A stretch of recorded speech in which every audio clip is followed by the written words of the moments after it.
ये सब तब शुरू हुआ जब मैंने इंटरनेट पर अपनी कुछ तस्वीरें पोस्ट की और मुझे अंदाजा भी नहीं था कि इसका अंजाम मेरे लिए क्या होने वाला है। किसने सोचा था कि मैं एक ही समय में 7 बेहद अमीर और रईस महिलाओं का एक लाडला या खिलौना बन जाऊंगा। हर महीने वे मुझ पर लाखों रुपए लुटाती थी और इसे महज अपना पॉकेट मनी कहती थी, लेकिन यह सोने का पिंजरा मुझ पर भारी पड़ने लगा था और मैं यहाँ से भागने के सपने देखने लगा था। उनकी दौलत चौंकाने वाली थी, लेकिन मेरी आजादी की कीमत बहुत ऊंची थी। वे सचमुच मेरे शरीर के पीछे पागल हो चुकी थी और मेरे वजूद के हर कतरे पर अपना हक चाहती थी। मेरी इच्छा शक्ति को पूरी तरह तोड़ने और मेरे दिल पर कब्जा करने के लिए उन्होंने बेहद शातिर और परिष्कृत चालें चली। मुझे एक एक्सेसरी की तरह इस्तेमाल किया गया और कभी कभी तो उनके ईगो को संतुष्ट करने के लिए मुझे उनके हील्स के नीचे बेरहमी से कुचला गया। मैं इस बात को लेकर पूरी तरह उलझन में था कि उनका यह बर्ताव सिर्फ एक नाटक था या सचमुच की नफरत। जब वे अपनी भावनाएं दिखाती थी तब भी मुझे लगता था कि यह मुझे और कसकर बांधने का एक नया जाल है। मैं मानसिक और शारीरिक रूप से पूरी तरह टूट चुका था, इसलिए कई मिलियन की एक अच्छी खासी रकम बचाकर मैंने फैसला किया कि अब बहुत हो चुका और यहाँ से निकलने का वक्त आ गया है। मैंने अपना सामान पैक किया और अपने वतन लौटकर एक नई शुरुआत करने और शायद एक अच्छी पत्नी ढूंढने का दृढ़ निश्चय कर लिया। इसी बीच मेरी गर्लफ्रेंड लियो रुयान का एक मैसेज आया, जिसकी माँ मुझे एक मीटिंग के लिए लगातार बुला रही थी। मुझे अच्छी तरह पता था कि रुयान के लिए मैं सिर्फ एक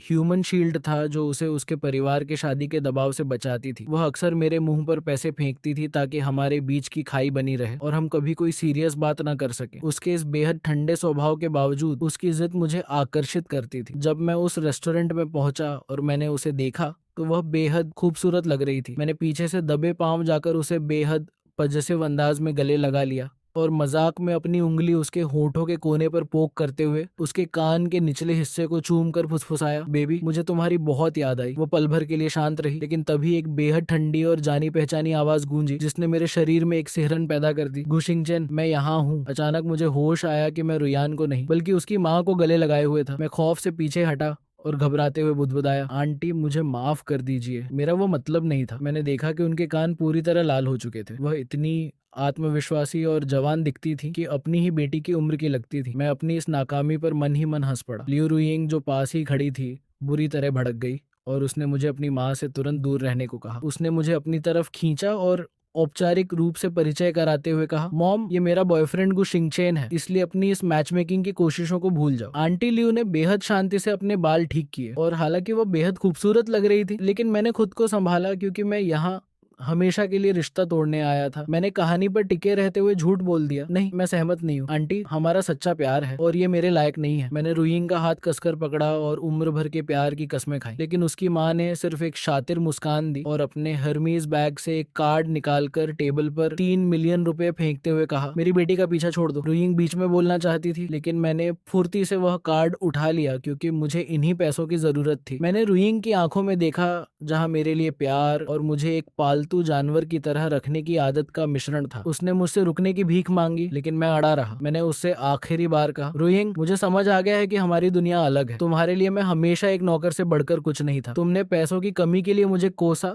मुझे बदमाश कहा, फिर भी मैं तुम्हारी तरफ खींचा चला आया। लेकिन अब मैं खुद को या तुम्हें और तड़पाना नहीं चाहता। मैं जा रहा हूँ। उसकी आंखों में गुस्सा देखकर मैंने एक झूठा आंसू पोंछा और कहा, तुम एक अच्छी लड़की हो, लेकिन हम एक दूसरे के लिए नहीं बने। अपने लायक कोई ढूंढ लेना, अलविदा। और मैं तेजी से बाहर निकल गया, जबकि पीछे से उसकी रोती हुई आवाज आ रही थी जिसे मैंने पूरी तरह अनसुना कर दिया। मुझे डर था कि कहीं वह अपना मन बदलकर मेरा अकाउंट फ्रीज न कर दे, इसलिए मैं उस 3 मिलियन वाले कार्ड को थामे तेजी से अपनी कार की तरफ बढ़ा और अपनी आजादी का जश्न मनाने ही वाला था कि तभी पीछे से एक फेरारी कार के इंजन की तेज गड़गड़ाहट सुनाई दी। कार का शीशा नीचे हुआ और ड्राइविंग सीट पर कोई और नहीं बल्कि रुयान की माँ बैठी थी। उन्होंने चिल्लाकर कहा, शिंगचेन रुको, लेकिन मैंने स्पीड कम किए बिना कहा, मॉम आप मुझे नहीं पकड़ सकती। तभी उन्होंने चिल्लाकर कहा कि मैं कार्ड का पिन कोड भूल गया हूँ, जिसकी वजह से मुझे मजबूरन ब्रेक लगाना पड़ा। वो अपनी कार से बाहर आई। उनके लंबे पैर और हवा जैसी चाल देखकर कोई भी मंत्रमुग्ध हो जाता। वह मेरे बेहद करीब आई और उनकी गहरी नजरों ने मेरे चेहरे को पूरी तरह लाल कर दिया।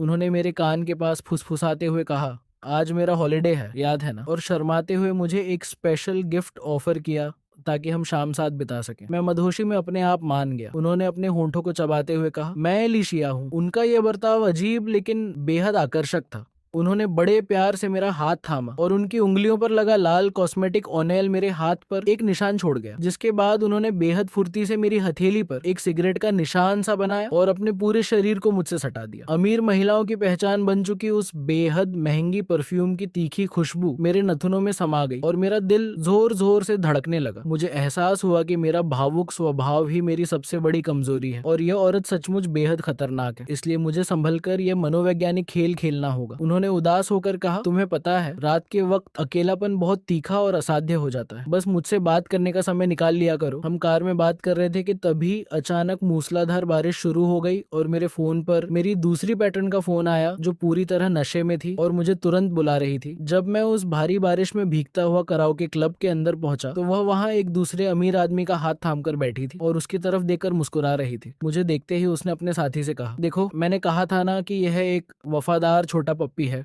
बस एक आवाज दो और ये हाजिर हो जाता है। उसके साथी ने मेरा मजाक उड़ाया जिससे मेरा खून उबलने लगा और मैंने गुस्से में कहा, फी मैं भी एक इंसान हूँ, तुम्हारी हिम्मत कैसे हुई मुझे इस तरह जलील करने की। वह मेरी बेबसी पर हंसते हुए अपने पावर का मजा लेने लगी और बोली, सीधे बनकर रहो तो तुम्हें नए स्लीपर्स के लिए 10,000 और दूंगी। मैंने दांत भींचते हुए कहा, शुक्रिया, लेकिन तुमने मुझे जो पैंट पहनाई है उसकी जेब में ऑलरेडी 20,000 पड़े हैं। पैसों की बात आते ही उसकी आंखें लाल हो गई और जब मैंने उससे रिश्ता तोड़ने की बात कही तो वह हैरान और आगबुला हो गई। उसने गुस्से में फर्श पर नौकप फेंक दिए और मेरे मुंह पर गिफ्ट कूपन मारते हुए चिल्लाई, गू शिंगचेन, तुम मुझे खोने के बाद पछताओगे, तुम मेरे लिए सिर्फ एक कुत्ते हो। सोफे पर बैठे हुए मैंने उसके हील्स को अपने चेहरे पर महसूस किया और इस जिल्लत से बीमार होकर मुझे खांसने का दौरा पड़ गया। वह रोते हुए शराब मांगने लगी जिससे वह किसी ढलते हुए सितारे जैसी लग रही थी। मैंने फर्श से पैसे उठाए और कहा, कम पिया करो, ये सेहत के लिए अच्छा नहीं है, मैं जा रहा हूँ। लेकिन तभी हड़बड़ाहट में मेरे मुंह से उसकी जगह मेरी तीसरी पैटर्न का नाम निकल गया जिस पर बाई निंगबिंग ने कोई रिएक्शन नहीं दिया और मैं उसकी रोती हुई आवाज, गुशिंगचेन, मैं तुम्हें बर्बाद कर दूंगी, और वो पीछे छोड़कर वहां से भाग निकला। जब मैं वापस घर पहुंचा तो वे अभी भी मेरा इंतजार कर रही थी और मुझे उस प्यारे पप्पी के ड्रामे से इतनी चिढ़ हो चुकी थी कि मैं तुरंत उस क्लब से बाहर भाग आया। मैं अपनी इलेक्ट्रिक गर्ल को ढूंढना चाहता था लेकिन उस अंधेरे कमरे में अचानक मेरा शरीर किसी बेहद कोमल बदन से टकरा गया और यह मेरी तीसरी पैटर्न संग झिंकी थी। वह गुस्से से लाल थी और सिगरेट के धुएं में उसका चेहरा किसी भूत जैसा पीला लग रहा था। उसकी पीठ पर एक बिल्ली का डिजाइन बना हुआ था। वह रोते हुए एक आदमी से लिपटी हुई थी जो उसे बेरहमी से फर्श पर धकेलते हुए कह रहा था, तुम मुझे पागल कर रही हो, अगर तुम्हारे पास पैसा ना होता तो तुमसे कौन डेट करता। ये देखते ही मैंने आगे बढ़कर उस बदतमीज लड़के को एक जोरदार लात मारी जिससे वह पीठ के बल जा गिरा। वह लड़का खुद को हीरो साबित करने की कोशिश कर रहा था लेकिन उसने सिर्फ अपनी फजीहत कराई। सांग झिंकी को लगातार सिसकता देखकर मुझे उसके इस लाइफस्टाइल पर बेहद गुस्सा आया और मैंने उसे डांटते हुए कहा, तुम्हें दूसरों के फटे में टांग अड़ाने की क्या जरूरत थी, तुम पूरी तरह होश खो चुकी हो और इस पागलपन के अलावा तुम्हारी लाइफ में कुछ नहीं बचा है। तुम्हारी उम्र महज 18 साल है और ये पीली ड्रेस जो तुमने पहनी है वह इतनी भड़काऊ है कि लोग तुम्हें कराओके बार में एक सामान की तरह देखते हैं। क्या तुम कभी पढ़ाई भी करती हो? तुम्हारे माता पिता ये सब देखकर शर्म से पानी पानी हो रहे होंगे। मेरी इस कड़वी सच्चाई को सुनकर उसने रोते हुए कहा, शिंगचेन, तुम बहुत क्रूर हो। मेरे माता पिता का तलाक हो चुका है और वे हमेशा मुझे पैसों से चुप करा देते थे, उन्हें मेरी कोई परवाह नहीं थी, प्लीज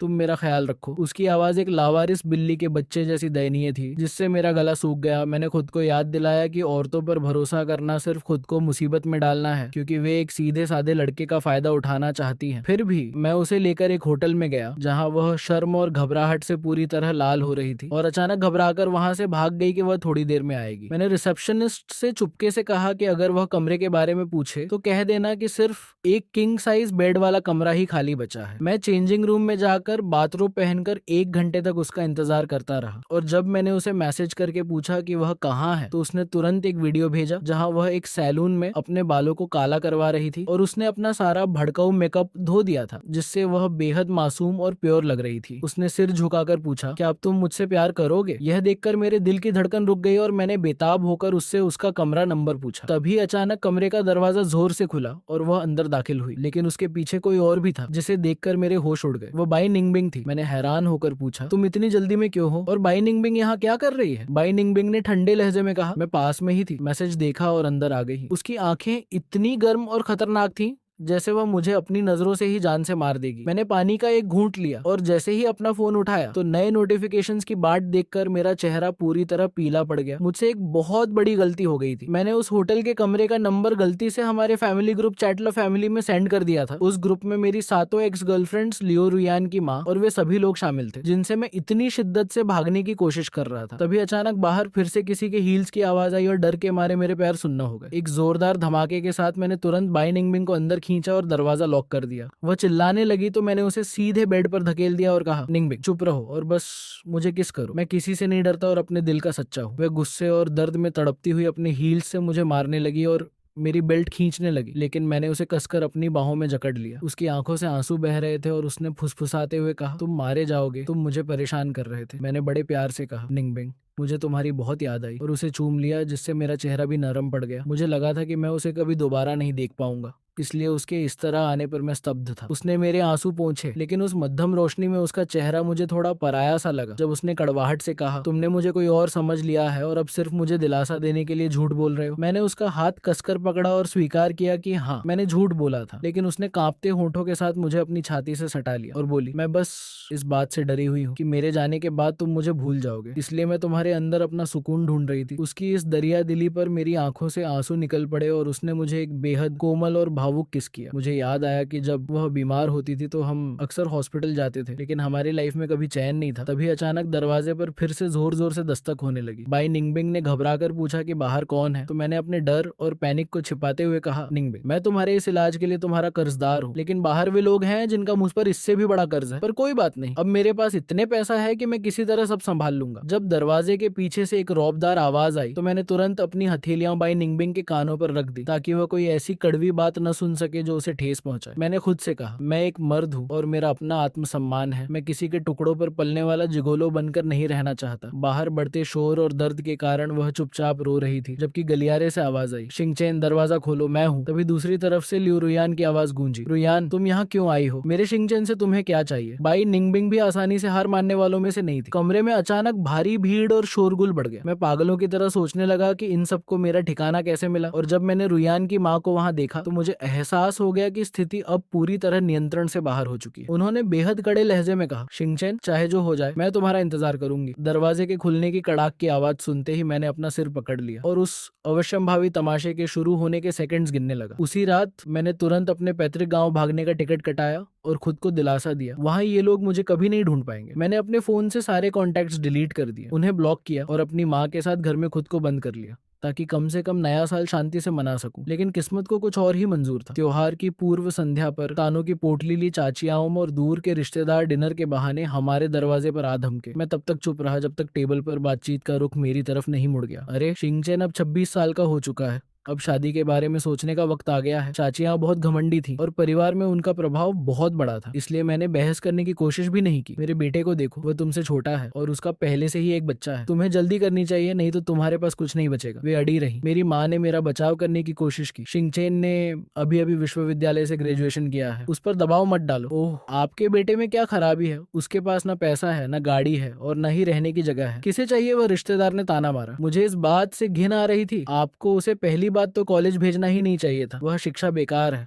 उसने आगे कहा। वह अपने बेटे की तारीफ करने लगी। उसने स्कूल पूरा नहीं किया, लेकिन वह कंस्ट्रक्शन में काम करता है और उसके पास पैसा है। उसने अपनी कमाई का इशारा करते हुए 5 उंगलियां फैलाकर अपना हाथ उठाया। मैंने बस अपनी नजरें हटा ली। पढ़ाई समय की बर्बादी है। इससे बेहतर होता कि मैं किसी इंटरनेट कैफे में बैठ जाता, उसने कहा, और उसके पोते ने भी उसकी बात दोहराई। मैं अब और बर्दाश्त नहीं कर सका और मेज पर हाथ पटका। क्या आप समझ भी रही हैं कि आप क्या बकवास कर रही हैं? तुम गुस्ताख लड़के खुद को बहुत महत्वपूर्ण समझते हो, वह चीखी। आप लोग संकीर्ण मानसिकता के लोग हैं जो पैसे के अलावा कुछ नहीं देखते। मैंने पलटकर जवाब दिया, आपकी जिंदगी उतनी ही खाली है जितनी आपकी सलाह। तुम किसे डांट रहे हो? उस महिला ने अपना कटोरा गिराते गिराते चिल्लाकर कहा। वह गुस्से से फटने के लिए तैयार लग रही थी। चाची ने बस उपहास पूर्वक फुफकार भरी, वह तो बस एक बच्चा है, उस पर ध्यान मत दो। हम आपके पास इसलिए आए क्योंकि यह लड़का सबसे अच्छा विकल्प नहीं है। हमें डर है कि वह हमारी लड़की की जिंदगी बर्बाद कर देगा, उन्होंने कहा। मैं यहाँ ना कहने आया हूँ, उस आदमी ने अपने बगल में बैठी महिला की ओर इशारा करते हुए बीच में कहा। वह मेरी एक दूर की रिश्तेदार है और वह शिंगशिंग के लिए मैच ढूंढ रही है। वह महिला लगभग 40 वर्ष की थी और उसकी नाक के घने बाल थे, जिससे मुझे अत्यधिक घिन आ गई। मेरी माँ स्पष्ट रूप से नाखुश थी। क्या लड़की थोड़ी बड़ी उम्र की नहीं है? माँ ने सावधानी से पूछा। उसने जवाब में केवल फुफकार भरी। तुम चुनने वाले कौन होते हो? तुम्हारे पास ना घर है ना गाड़ी। भगवान का शुक्र मनाओ कि कोई मदद करने के लिए तैयार है। वह हमें जलील करती रही। मैं उससे शादी करने के लिए तैयार था, बशर्ते हुए अपना मुंह बंद रखे, लेकिन वह अपनी पूरी आत्मा से मुझसे नफरत करती थी। वह 2,80,000 युआन की रकम के बारे में सोचते हुए सुअर की टांग चबाती रही। मेरे तुम्हारे घर में कदम रखने के बारे में सोचना भी मत, वह चिल्लाई। चाची ने भी सुर मिलाया। शेंग शेंग,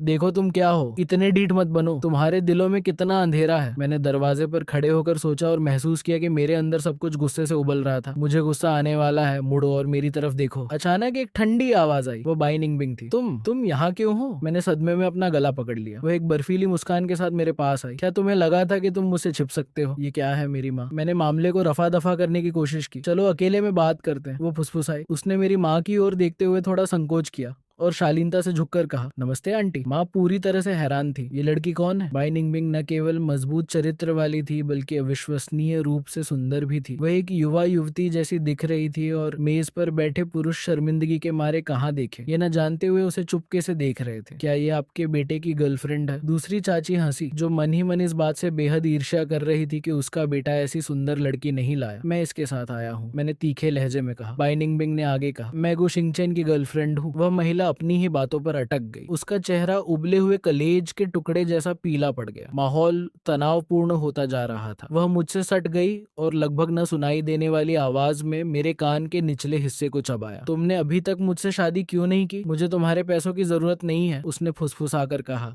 जिस महिला ने अभी अभी मुझे जलील करने की कोशिश की थी उसने बाई निंगबिंग की ओर साफ दिखने वाली शर्मिंदगी के साथ देखा। आखिरकार दबाव बर्दाश्त न कर पाने के कारण वह जल्दी से चली गई। माँ उल्लेखनीय रूप से शांत रही, हालांकि मैं खुद पूरी तरह से सदमे में था। मेज पर बैठे रिश्तेदार हमें हक्के बक्के होकर घूर रहे थे। शिंगचेन, मेरे बेटे, उन्होंने चुपचाप शुरू किया। तुमने हमें अपनी प्रेमिका के बारे में पहले क्यों नहीं बताया? उन्होंने पूछा। ऑपरेशन के बाद वह अभी भी कमजोर थी, लेकिन अब उनका चेहरा सचमुच चमक रहा था। उन्होंने तुरंत एक मेहमान नवाज मेजबान की भूमिका अपना ली। इस सुंदर लड़की का नाम क्या है? कृपया बैठिए। रुकिए, ये सांग झिंकी है। मैंने नाम फिर से मिक्स करते हुए बुबदुबाया और प्रार्थना करने लगा कि कोई मेरी हिचकिचाहट पर ध्यान न दे। मुझे ऐसा लगा जैसे मैं जलते कोयले पर खड़ा हूँ और अपने भ्रमित करने वाले नामों की अराजकता को समझने की कोशिश कर रहा हूँ। उसी क्षण दूसरी चाची के पोते ने अचानक चिल्लाकर कहा, दादी ये कूल कार देखो, और यार्ड की ओर उंगली उठाई। वहाँ एक फेरारी खड़ी थी। वाह, ये लोग बहुत अमीर हैं, मेहमानों ने हांफते हुए कहा। कार की कीमत बहुत ज्यादा है। चाची का गुस्सा तुरंत पिघल गया, उनका लहजा पूरी तरह बदल गया। मैं असमंजस में बस चुपचाप बाई निंगबिंग की ओर देख रहा था। समझ नहीं आ रहा था कि क्या कहूँ। वाह, एक और आ गई है, और ये तो और भी क्यूट है। बच्चा फिर से चिल्लाया। चांदी के रंग की लैम्बोर्गिनी गेट पर एक झटके के साथ रुकी। मेरा दिल बैठ गया। शांत गांव की जिंदगी किसी अजीबोगरीब सर्कस में बदल रही थी। बाई निंगबिंग ने मेरा हाथ कसकर पकड़ लिया। कार से एक लड़की बाहर निकली। हेडलाइट्स की रोशनी में उसके पैर चमक रहे थे। जिंदगी अप्रत्याशित है, मैंने अपनी घबराहट भरी हंसी को दबाते हुए सोचा। मैंने अपने हाथों में चॉपस्टिक्स घुमाई, ये सोचते हुए कि काश मैं जमीन में समा जाऊं। शिंगचेन, उन्होंने मुझे पुकारा। नमस्ते, मेरा नाम सांग झिंकी है, उसने झुककर प्रणाम किया। मैं भी गु शिंगचेन की गर्लफ्रेंड हूँ। मेज पर मौत का सा सन्नाटा छा गया। माँ ऐसी लग रही थी जैसे वह बेहोश होने वाली हो। यहाँ क्या चल रहा है? सांग झिंकी ने बाई निंगबिंग की ओर ठंडी तिरस्कारपूर्ण नजर से देखा। बाहर निकलो, बाई निंगबिंग ने तीखे लहजे में कहा। सांग झिंकी मेरी तरफ मुड़ी और धीरे से फुसफुसाकर बोली, बेबी। मैं गुस्से में था, लेकिन आवाज निकालने से डर रहा था। सांग झिंकी ने साफ तौर पर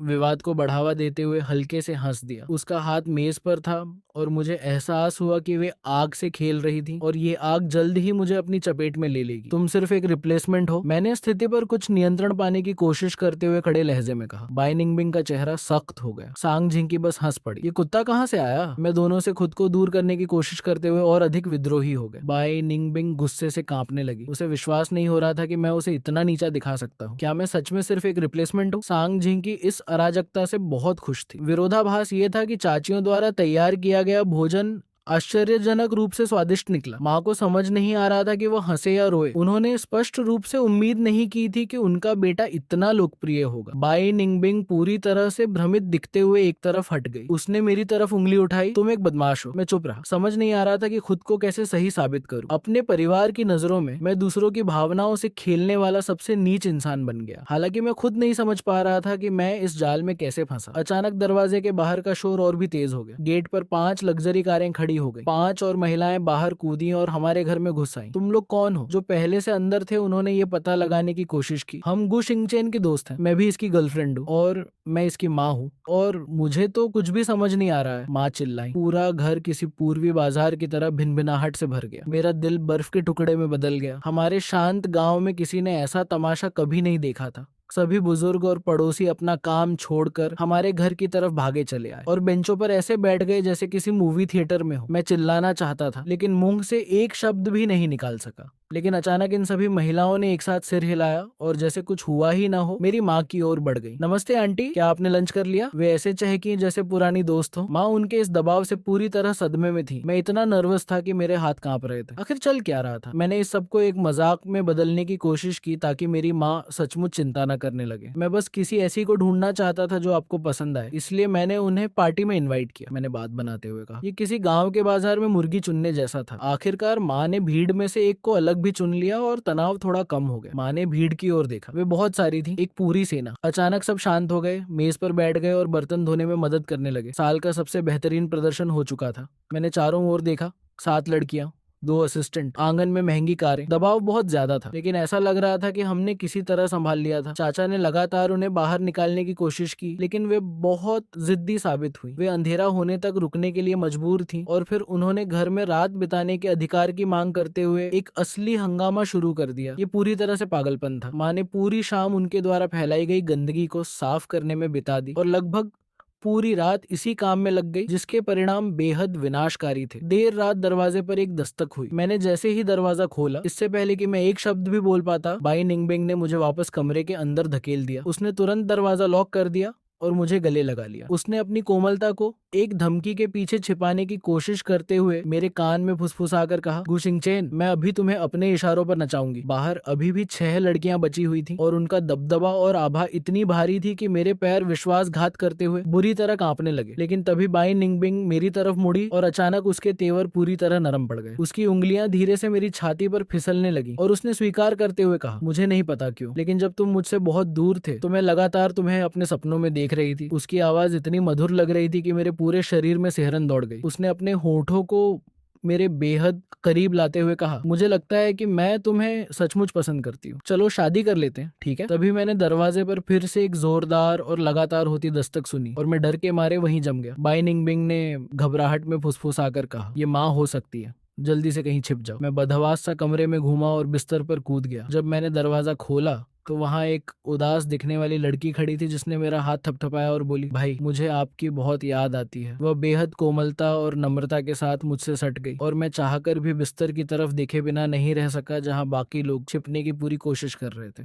उसने बेहद उदासी के साथ मुझसे पूछा, क्या तुम्हें सचमुच मेरी बिल्कुल भी जरूरत नहीं है? उसकी इस बात पर मैं अनैच्छिक रूप से कांप उठा और इस सारी अराजकता के एहसास से मेरा दिल पागलों की तरह धड़कने लगा। अपनी नींद में या हकीकत में मुझे एक आवाज सुनाई दी, तुम यहाँ कैसे पहुंचे? दरवाजा खोलो। दरवाजे पर होने वाली वह दस्तक अब पूरी तरह असहनीय हो चुकी थी। आधी बेहोशी की हालत में मैंने हम सभी 6 लोगों को बिस्तर पर धकेल दिया जहाँ वे एक दूसरे को देखकर ग्रीट करने लगी। मैंने बिस्तर के निचले हिस्से की तरफ इशारा करते हुए कहा, प्लीशिया, तुम आखिरकार यहाँ आ ही गई, जल्दी से अंदर आ जाओ। ओह, तुम आखिरी इंसान हो जिसे मैं यहाँ छिपाने जा रहा हूँ। लड़कियों, अब थोड़ा और खिसक जाओ। लेकिन तभी दरवाजे पर एक और दस्तक हुई। मैंने ली शिया को पूरी तरह शांत रखने के लिए उसका कॉलर पकड़ते हुए अपनी भौहें सिकोड़ी, क्योंकि इस बार बाहर मांग आई थी। पूरी तरह पैनिक होकर मैंने हम सातों को बिस्तर के नीचे हाँक दिया, जिससे मेरा बेडरूम किसी कबाड़ खाने या स्टोरेज रूम जैसा दिखने लगा। माँ अंदर आई और उन्होंने बिस्तर के नीचे से बाहर निकले हुए पैरों पर ध्यान नहीं दिया। वह बिस्तर के पास बैठ गई और मुझसे पूछने लगी, शिंगचेन, तुम्हारे इतने सारे दोस्त क्यों हैं? मैंने बिस्तर के नीचे से आने वाली सरसराहट को एक घबराहट भरी हंसी के साथ छिपाने की कोशिश करते हुए बुदबुदाया,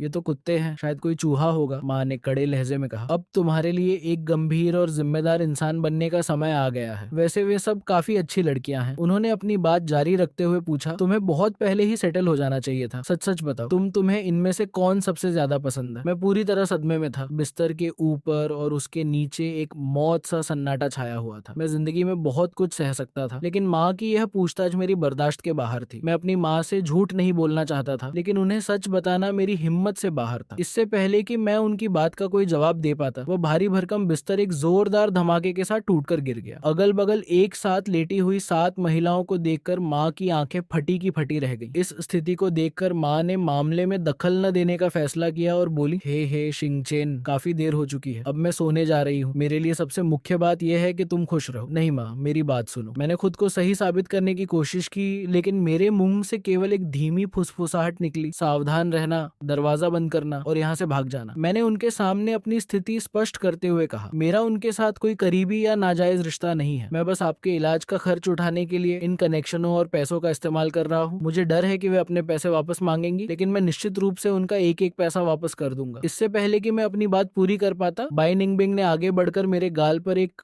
जोरदार थप्पड़ जड़ दिया। वह रोते हुए चिल्लाई, मैं तुमसे नफरत करती हूँ, मैं तुम्हें अपनी जिंदगी में फिर कभी नहीं देखना चाहती। वह तुरंत मुड़ी और गुस्से में पैर पटकती हुई बाहर चली गई। कुछ ही पलों बाद बाहर एक कार के स्टार्ट होने और इंजन की तेज गड़गड़ाहट सुनाई दी। इसके ठीक बाद एक और लड़की ने मेरे चेहरे पर थप्पड़ मारा। उन सभी के लिए मैं सिर्फ एक इस्तेमाल करने और फेंक देने वाला जरिया या उपकरण मात्र था। मैं अंदर से पूरी तरह खाली महसूस कर रहा था, जैसे कोई अपनी परछाई खो चुका हो। आधी रात को बदहवास हालत में भटकते हुए मैं एक रेस्टोरेंट में गया, जहां मैंने उसे मेज पर बैठे हुए देखा। अगली सुबह जब मैं अपनी माँ को अस्पताल ले जाने की तैयारी कर रहा था, तो घर की चौखट पर पैर रखते ही मेरा सामना उन 6 महिलाओं से हुआ जो आपस में बुरी तरह और हिंसक रूप से लड़ रही थी। वह बेहद घिनौना और शर्मनाक नजारा था। मैंने गुस्से में उनसे पूछा, क्या तुमने खुद नहीं कहा था कि तुम मेरा मुंह नहीं देखना चाहती? फिर तुम सब चुपके से यहाँ वापस क्यों आई? उन्होंने पलट कर जवाब दिया, तुम पूरी तरह बदल गए हो। तुम हमारे साथ जैसा चाहते हो वैसा खेलते हो और हमारी भावनाओं का मजाक उड़ाते हो। क्या तुम्हें जरा भी शर्म नहीं आती? मैं उन्हें अब और अपने वजूद के साथ खिलवाड़ नहीं करने देने वाला था, इसलिए मैंने कड़े लहजे में कहा, मैंने तुम लोगों से एक सीधा सवाल पूछा है। अगर तुम सब मुझसे इतनी ही नफरत करती हो